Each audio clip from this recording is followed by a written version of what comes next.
Are you having trouble getting your drums to jump out of the speakers? Check this out.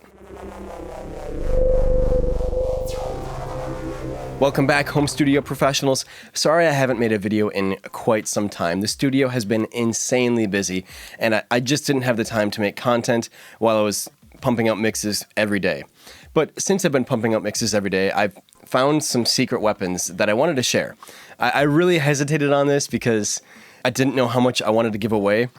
But for the students who sign up to my courses, I've got an obligation to give you everything I have. So if you want to sign up to the full EQ course, click that link down below. This video is a small snippet of that full course to get you the secret weapon to get your drums to punch and jump out of the speakers.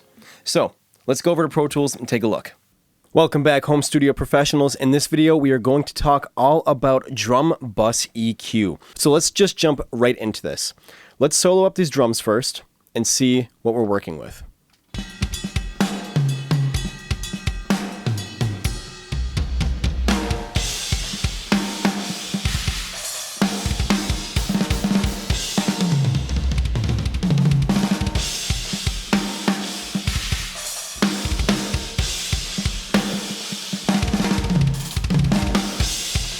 So we've obviously got some live drums here. We got a ton of tracks, but I really just wanted to show you that no matter how many tracks you have, this EQ trick will work to bring out the best in your drums. So my secret is this. Now, if you don't have the Steven Slate VMR or their subscription, any Neve style EQ with a very colorful mid-range is going to work for this. As well as this console saturation. You don't need this specific one, I just prefer this one.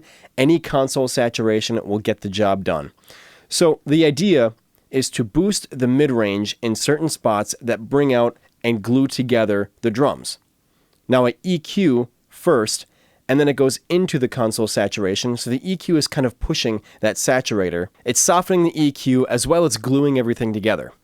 So I'm going to play this drum mix. Let's find a good spot here.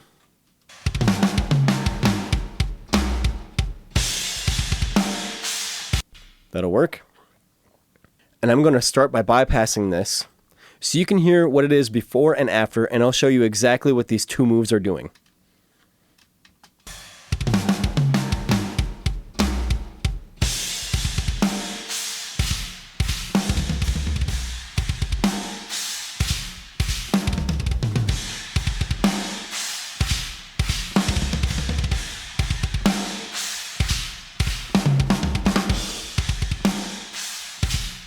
So depending on the speakers you have, this might be subtle, but on my studio speakers, this is making a massive difference. The snare is popping out so much more. The toms, you can hear the attack nice and clearly. And I'll show you this in the mix later on too. But without this, the drums are going to almost disappear. So let's first see what we're looking at here. Now there's a boost at 2.37, and there's no scientific number to this. I just boost the EQ a little bit and sweep around to find out where the snare is being brought out. I always focus on the snare first because that's the driving force of the song. So I'm going to zero this, and I'm just going to start boosting it slowly, and then I'll sweep around so you can hear the differences in what's happening.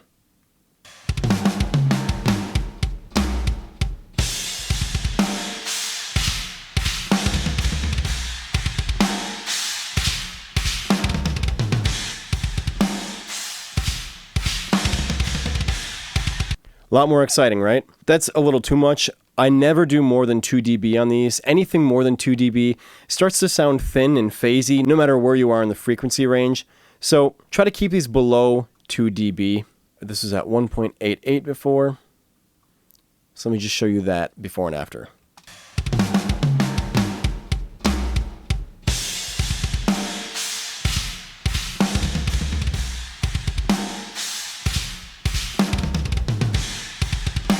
So this is really bringing out the attack of the drum. So I'm gonna boost this more to make it more obvious, and then I'll sweep around showing you what different frequency points can do.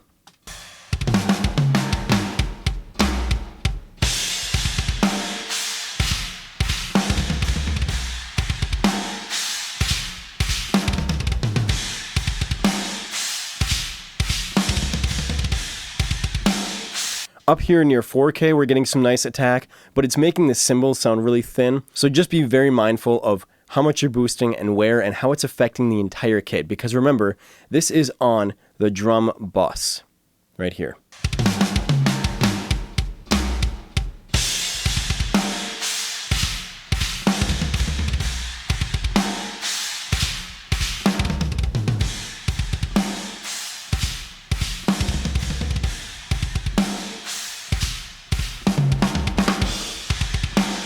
You see how dull that sounds without it? It's crazy how big of a difference that little move can make.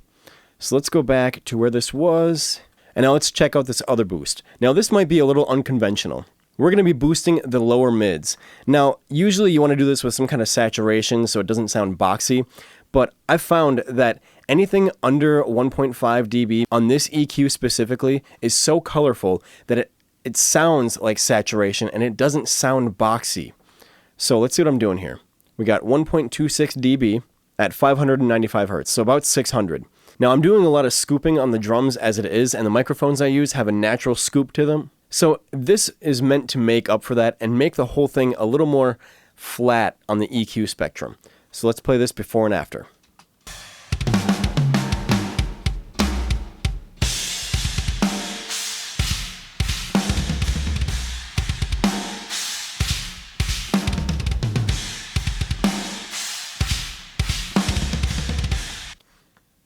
Again, not a massive difference there. So what I'll do to show you exactly what it's doing and just emphasize it is, again, I'm going to boost this so you can hear exactly where it's at. And I'll sweep around and come back to that point.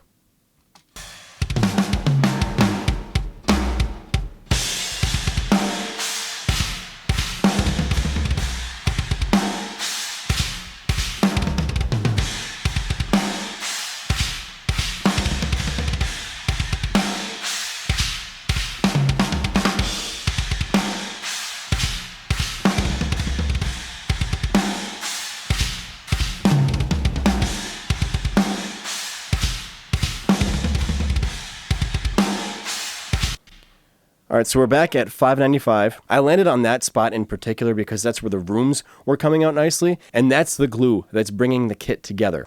So let's get this back down to 1.26.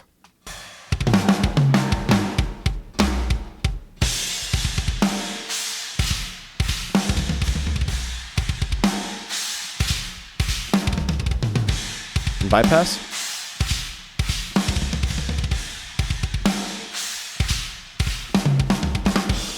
So it's bringing out the sustain of the drums because that's where the room mics had the best resonance. Now that we've got our EQ points, I'll just bypass this virtual mix bus. This is very subtle, but it makes a difference when you're boosting EQs to just soften it up and make it a little bit sweeter.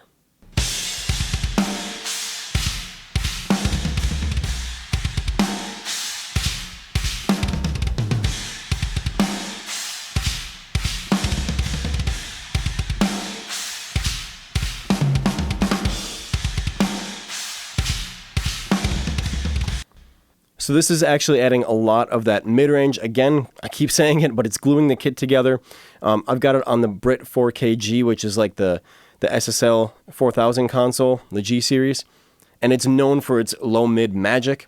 I've got the drive at 6, which is the default setting, and I just brought the input down to where it wouldn't hit the red. I don't like it saturating too hard. I like a clean sound. So I can show you what it's like when it's driven a little harder, but again, it's going to be pretty subtle.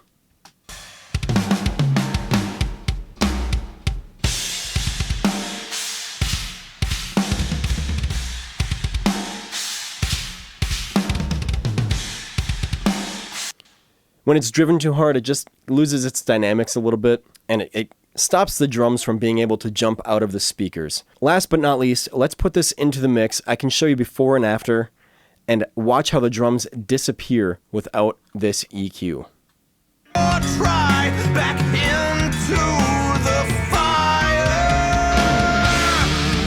and it's pushing me to a place where the rage is sweltering.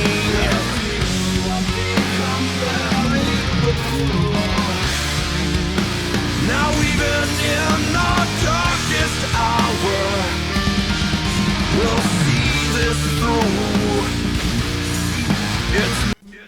And there is the secret weapon to get your drums to jump out of those speakers. Don't forget to sign up for the full EQ course down below. It's a lot cheaper than you might think. Thanks for watching this video, and I'll see you in the next one.